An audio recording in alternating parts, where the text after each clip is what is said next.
dog saved a family from a disaster, but what happened after shocked scientists? Red Hollow was the kind of town where nothing unexpected ever happened. Life moved at an unhurried pace, predictable in its small-town rhythm. Everyone knew everyone, and if there was ever an unfamiliar face, it was always met with polite curiosity. For the Henderson family, Red Hollow was home. James Henderson, a man built by years of hard labor, spent his days working as a builder, crafting homes from the ground up. His wife, Caroline, had the keen ability to make any space feel warm, filling their modest home with the smell of fresh bread and the quiet hum of a well-tended life. Their son, Noah, was 16, standing on the precipice of adulthood, but still carrying remnants of the wide-eyed boy he had once been. Their life was ordinary, steady, until Finn arrived. It was the dead of winter 3 years ago, when the dog first appeared on their doorstep. The snow had come early that year, blanketing the town in thick layers of white. The temperature had dropped so low that even the breath of the cattle in nearby farms hung in frozen wisps in the air. Red Hollow wasn't built for such brutal winters, and most families had retreated indoors, huddled around wood-burning stoves and fireplaces. That night, the wind howled through the town, rattling shutters and bending the branches of the bare trees. Noah had been the first to hear it, a soft scratching at the front door, barely audible over the storm. At first, he thought it was just the wind pushing against the wooden panels. But then it came again, a desperate, uneven sound, followed by a faint whimper. Curious, Noah pulled on his jacket and padded toward the door, his breath clouding in the cold air as he hesitated.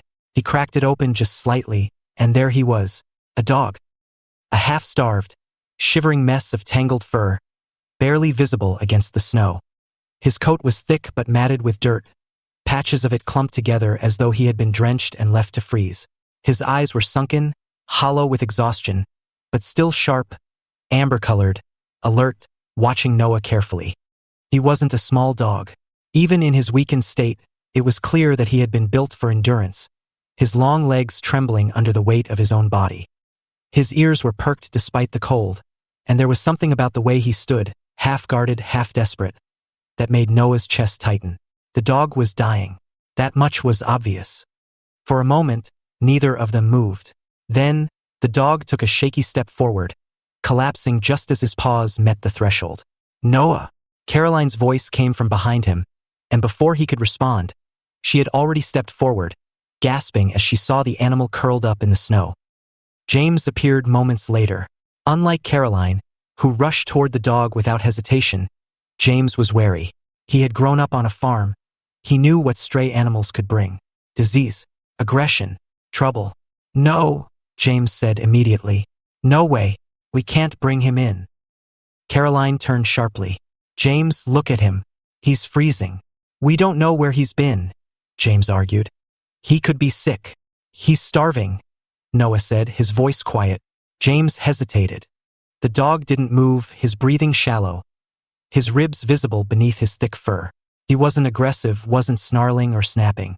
He was just there, on the verge of death, and Noah couldn't shake the feeling that if they closed the door now, the dog wouldn't survive the night. "Please, Dad," Noah said. "We can't just leave him." James exhaled heavily, running a hand through his graying hair before shaking his head. "All right," he muttered, "but only for the night." They brought the dog inside and laid him near the fireplace. At first, he barely reacted. His body remained curled tightly, as though he was still bracing against the cold, his legs stiff even in sleep. Caroline brought out an old blanket, wrapping it around him, while Noah fetched a bowl of warm broth. The dog lifted his head slightly at the smell but made no move to eat. He simply stared at the bowl, his amber eyes flickering with hesitation, as if he wasn't sure if it was meant for him. Noah knelt beside him. "It's okay," he murmured, pushing the bowl closer. The dog blinked slowly, then, tentatively, cautiously, lowered his head and took a small sip. It was the first sign of trust. For days, the dog barely moved except to drink water and eat in small amounts. He never barked, never growled, never showed any signs of aggression. But he also never fully relaxed. His body remained rigid, always alert, his eyes scanning the room as though expecting danger at any moment. Noah spent hours sitting beside him, talking softly, offering pieces of food by hand. It took days before the dog accepted a touch, allowing Noah to run his fingers through the tangled mess of his fur. Slowly, he healed. The first time they let him outside, he didn't run. He simply stood there, looking at the open space as though he didn't quite believe it was real. Then he turned back toward the house and walked inside on his own. That was when Noah knew he had chosen to stay. They named him Finn. For 3 years, Finn was more than just a pet. He became part of their family, following Noah everywhere, watching over the house like a silent sentinel. But unlike other dogs, Finn was different. He was quiet, almost too quiet. He never barked at strangers, never chased after cars. Instead, he simply watched. And then, there were the times he would sense things before they happened. When a storm was coming, Finn would pace the house hours before the sky darkened. If visitors were on their way, he would sit at the porch, ears perked, long before the sound of an approaching vehicle reached human ears. It was subtle at first, but in October of that year, everything changed. Finn's behavior shifted overnight. He refused to sleep indoors, choosing instead to stand guard by the fence, his body rigid. His usual enthusiasm for food vanished. He barely ate, barely moved from his spot. And then he began barking. It wasn't normal barking. It wasn't random, wasn't aggressive. It was rhythmic, almost like a warning call. Noah had never seen him act like this before. His mother had started to worry. His father brushed it off. Probably a coyote somewhere, James had muttered. But even he seemed unsettled by Finn's behavior. By the 5th night, Finn was frantic. Noah tried everything to soothe him, sitting beside him, whispering reassurances, but Finn was beyond reach. His eyes locked on the distant hills, his entire body tense, waiting. Something was coming, but no one knew what. Then, on the 7th night, Finn ran. Noah woke to the sound of scratching, whining, desperate pacing at the front door, and the moment he opened it, Finn bolted. Noah woke to the sound of scratching, whining, and frantic pacing at the front door. At first, he thought it was part of a dream. The house was dark, the cold October air pressing against the windows. The sound came again, claws scraping against wood, a sharp whimper of urgency. Then he heard Finn bark, not just once. 3 sharp, forceful barks, louder than Noah had ever heard from him before. Heart pounding, he threw off his blankets and stumbled to the door. He could barely see in the darkness, but when he turned the knob, Finn bolted past him, a blur of dark fur disappearing into the night. Noah barely had time to react. The cold hit him as soon as he stepped outside, sharp and unforgiving, but it didn't matter. Finn was running, not away from home, towards something. The hills. Noah's stomach tightened. He grabbed a flashlight, threw on a jacket, and ran after him. The wind cut through the night as Noah ran, his breath coming out in short, ragged puffs. The ground beneath him was uneven, the grass damp with evening frost. His flashlight flickered wildly as he moved, catching glimpses of Finn's dark shape ahead, a streak of determined motion, moving as though he had no doubt where he was going. Finn's legs carried him with terrifying speed, his muscles tense, his ears pinned back. He wasn't lost, wasn't panicking. He was leading Noah somewhere. No, no, no, Noah muttered, pushing himself harder. He had never seen Finn this frantic before. It wasn't just unease, wasn't just restlessness. It was desperation. Up ahead, the trees thinned, and Noah found himself at the edge of the highest overlook in Red Hollow, a sharp, rocky ledge that jutted out over the valley. Finn stood at the edge, completely still. His tail was low, his body tense, his head turned toward the town below. Noah followed his gaze. Then he saw it. The valley where Red Hollow rested was shifting. At first, it was barely noticeable. A tremor, a ripple, something subtle, like a breath beneath the earth. Then the sound came, a low, deep groan, like something waking up beneath the town. The ground lurched. Noah's breath caught in his throat. His flashlight flickered, casting uneven light on the cracking ground below. The earth split apart. It was slow at first, deep fractures forming along the roads, the hillsides trembling. Streetlights flickered as the power lines swayed, casting eerie, broken patterns across the town. Then it happened.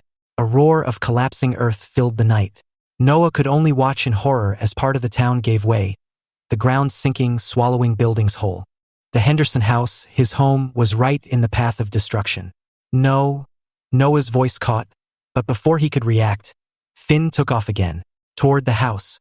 Noah didn't think. He ran. The entire town was waking up to the disaster. Lights flicked on, voices shouted in panic. People ran from their homes as the earth rumbled, pulling everything into its depths. The Henderson house sat on the outermost part of the valley, just on the edge of where the collapse had begun. It had seconds left. Noah's feet barely touched the ground as he sprinted toward the house, his mind screaming at him to go faster. Finn reached it first. The dog threw himself against the front door, barking wildly, his claws scraping against the wood. Noah burst through the door a second later. "Mom! Dad! Wake up! Get out now!" James and Caroline stumbled from their bedroom, disoriented. The floor trembled beneath their feet. "What's going on?" James demanded, but the moment he saw the fear in Noah's eyes, his expression changed. "The ground! It's collapsing, we have to go!" Noah shouted. Caroline grabbed at James's arm. "The neighbors! No time!" Noah turned to Finn, who was already running back and forth, barking frantically toward the door. "Go!" James hesitated for only a second before grabbing Caroline's hand. They ran. The second their feet hit the front steps, the ground behind them split open. Their house, their entire home, collapsed into the earth. A wall of dust and debris shot into the air, covering everything in a choking fog. For a moment, Noah couldn't breathe. Then, a sharp nudge against his leg. Finn. The dog was panting, covered in dust. His amber eyes locked on Noah's as if to say, "I told you." They had made it out. Because of him, the collapse had stopped after taking half the town. By morning, Red Hollow was unrecognizable. Houses were gone, entire streets missing. The town square, where Noah had spent countless summers playing, was now a deep, jagged scar in the earth. People whispered in shock as they surveyed the damage. The Henderson family, one of the few who had survived unscathed, stood at the edge of the destruction, staring at the space where their home once stood. Noah's hands were still shaking. "How did he know?"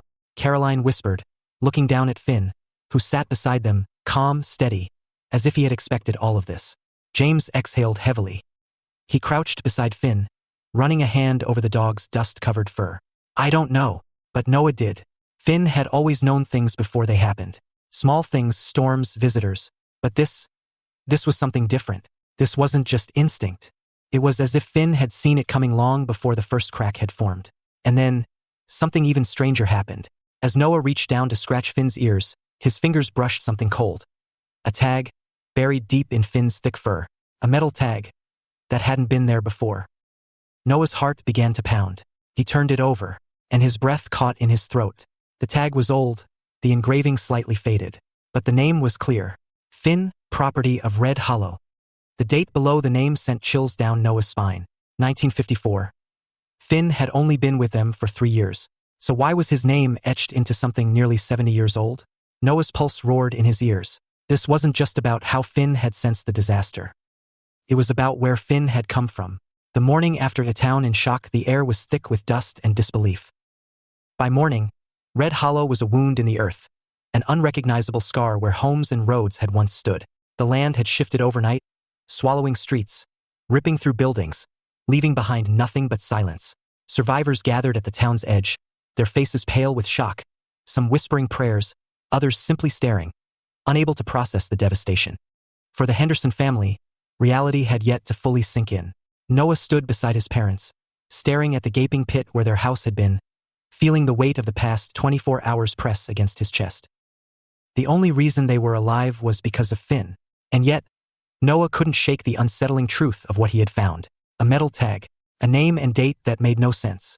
Finn, property of Red Hollow, 1954. Noah ran his fingers over the engraving again, the cold metal burning against his palm. Finn sat beside him, panting lightly, his amber eyes calm, as if he already knew the answer Noah was trying to find. "Mom, Dad." Noah finally spoke, voice unsteady. "Where did Finn come from?" Caroline turned, her face still streaked with dust. "What do you mean?" Noah swallowed hard. "Before us. Before I found him in the snow that night." "Where was he?" Caroline frowned. "No one knew, sweetheart. He just showed up." James furrowed his brows, glancing down at the dog. "Why?" Noah hesitated, then held out the tag. Caroline took it first, her fingers tightening around the worn edges as she read. When her eyes lifted to meet Noah's, they were filled with confusion. James took it next, his expression hardening. "This can't be right." It was buried under his fur, Noah said. I've never seen it before. But it's his name, isn't it? His father shook his head. That's impossible. Finn's only been with us for 3 years. Then why does this tag say he was here 70 years ago? Silence. Even the wind had stilled. Finn let out a slow, steady breath, his tail flicking once, as if he was waiting for them to understand. By midday, teams of geologists and rescue workers had flooded into Red Hollow. They came with machines, sensors, and scientific equipment, trying to explain the disaster no one had predicted. The first theory was simple: an underground fault line, a natural shift in the earth. But the longer they studied the destruction, the more questions arose. Why had there been no warning? There were no recorded seismic activities before the collapse. No indication from satellite readings or geological reports. Yet, a dog had known. By late afternoon, word had begun to spread. People were whispering about the Henderson family's miraculous survival, about Finn's warning, about how, before even a single crack had formed, he had sensed what no one else did. That evening, as the sun dipped behind the ruined valley, 2 government scientists arrived at the Hendersons' temporary shelter. A tall woman with sharp eyes introduced herself first. Dr. Evelyn Carter, she said, flashing an official-looking badge. Geological Survey Division. Beside her, a shorter man adjusted his glasses. Dr. Malik Singh, University of Colorado. James folded his arms. What do you want? Dr. Carter glanced at Finn, her gaze unreadable. We'd like to ask about your dog. Caroline tensed. Why? Dr. Singh cleared his throat. Because the readings don't make sense. He pulled out a tablet, swiping through seismic charts filled with flat, empty lines. This landslide should have had warnings, but our instruments didn't pick up anything until it was too late. Dr. Carter's eyes flickered toward Finn again. But your dog, he knew, and we want to know how. Noah felt his pulse quicken. This was bigger than just their family now. James exhaled sharply. Finn's always been different, he admitted. He knows when storms are coming, when someone's about to show up. But this was something else. Caroline hesitated before adding. He tried to warn us for days. He wouldn't sleep, wouldn't eat. He kept watching the hills, barking at nothing. Dr. Singh nodded. We've studied cases of animals sensing earthquakes, but this is unusual. We'd like permission to run some tests. James stiffened. What kind of tests? Just non-invasive scans, Dr. Carter assured him. Behavioral studies. Genetic testing, if you allow it. Noah looked at Finn, sitting perfectly still, his expression almost knowing. Then, without warning, Finn stood up. He walked over to Dr. Carter, stopped at her feet, and looked up at her, as if giving her permission. The next day, the scientists set up a small research station outside Red Hollow. Finn was calm through every test: heart rate scans, thermal imaging, sensory examinations. He never resisted, never flinched, as if he had been through all of this before. But when the DNA test results came back, Dr. Singh turned pale. This isn't possible, he muttered. Dr. Carter frowned. What? Dr. Singh removed his glasses, exhaling sharply. His genetic markers, they don't match his age. Dr. Carter leaned forward. What do you mean? Dr. Singh tapped the screen, showing 2 conflicting data points. He's estimated to be 3 to 5 years old, but his genetic degradation suggests he's much older. How much older? Dr. Singh's voice was almost a whisper. Decades. A silence stretched between them. Dr. Carter's gaze flicked toward Finn, who sat calmly in the corner of the tent. A dog that shouldn't exist. A dog that had been here before. That evening, Noah sat on the steps of their temporary shelter, Finn lying beside him, watching the stars. He still hadn't told anyone about the 1954 dog tag. But as he stared into Finn's amber eyes, he knew. Finn had been here before, and he wasn't the first. Later that night, Noah went searching through what remained of the town's library, flipping through old records, newspapers, archives. That's when he found it. A newspaper clipping from 1954. The headline read, Dog tried to warn town of landslide. No one listened. Noah's heart pounded as he read the old article. It spoke of a stray dog that had belonged to a family near the original Red Hollow Valley collapse. One that had barked for days, trying to warn its owners. The article ended with tragedy.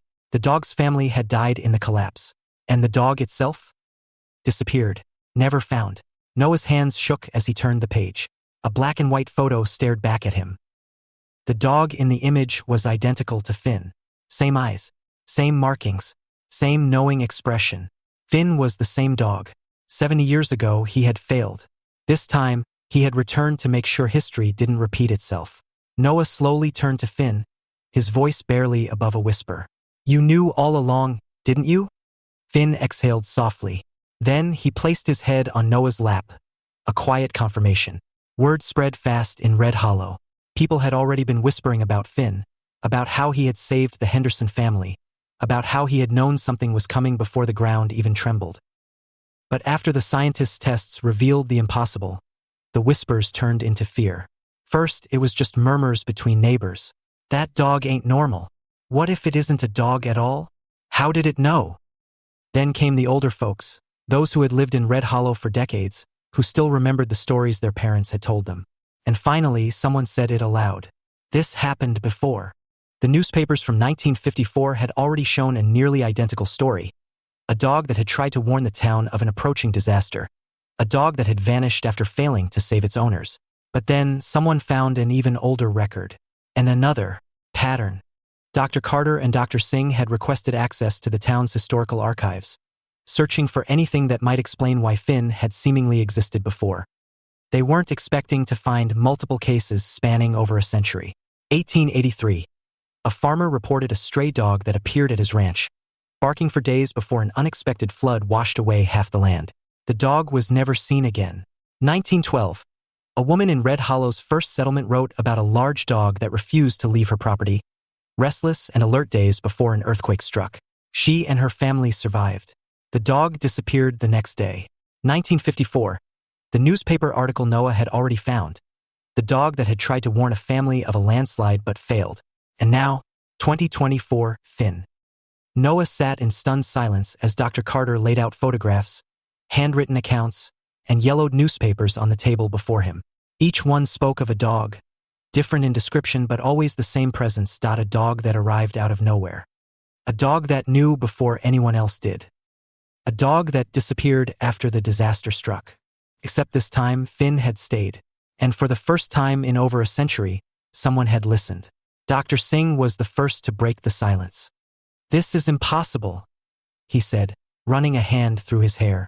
There's no scientific explanation for a dog appearing across different timelines. None.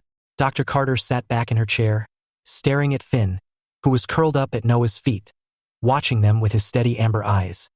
We're missing something, she said. Something no science we have right now can explain. James, who had been quiet throughout the entire conversation, finally spoke. What are you suggesting? Dr. Carter hesitated. Then she leaned forward, folding her hands. I'm not saying it's supernatural, she said slowly, but I'm also not saying it isn't. Dr. Singh scoffed. There has to be another reason. Maybe Finn is a descendant of the 1954 dog. Maybe animals pass down some kind of genetic memory. Then why did his DNA not match his supposed age? Dr. Carter cut in. That was the part no one could explain. Finn's genetic test had been inconclusive, suggesting that he was physically 3 to 5 years old. But his cellular breakdown and biological markers showed an impossible history. It was as if time did not apply to him the way it did to other living things. James exhaled heavily. So what does this mean? Dr. Carter met his gaze.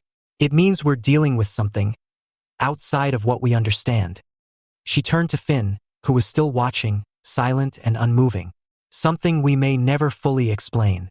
That night, Noah lay awake, staring at the ceiling of their temporary shelter. His mind was spinning. He had grown up believing the world worked a certain way. Life, death, time, everything moving in one straight, predictable path. But now he was looking at a dog that wasn't supposed to exist. Finn had always felt different. He had known things before they happened, sensed things no one else could. But Noah had never questioned it until now. He rolled over, resting his arm on Finn's side, feeling the slow rise and fall of his breathing. For the first time, Noah whispered, "Who are you, really?" Finn didn't move, didn't answer. But his eyes opened calm, wise, knowing. And in that moment, Noah felt something settle deep in his chest. Maybe it didn't matter where Finn had come from. Maybe what mattered was that he was here, and this time he had saved them. The next morning, Noah found Dr. Carter outside, staring at the collapsed valley. For a long moment, neither of them spoke. Then, Noah finally asked, "Do you believe in fate?" Dr. Carter turned, surprised by the question. Noah kept his gaze fixed on the horizon. "I mean, do you think things happen for a reason?" Dr. Carter exhaled, rubbing her hands together as the cold morning air bit at her fingers. I don't know, she admitted, but I do believe that some things are beyond what we can prove. She glanced down at Finn, who sat between them, gazing out at the ruins of Red Hollow with an expression that almost looked regretful. Like he had seen this before, like he had lost before.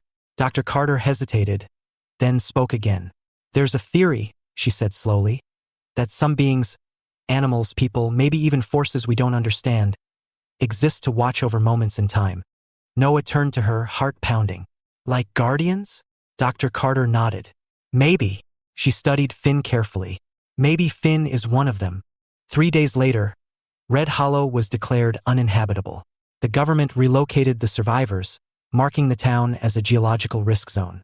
The Henderson family left with only what little they had managed to salvage. And Finn? Finn stayed by Noah's side. For all the questions, for all the mysteries, there was only one thing Noah knew for certain.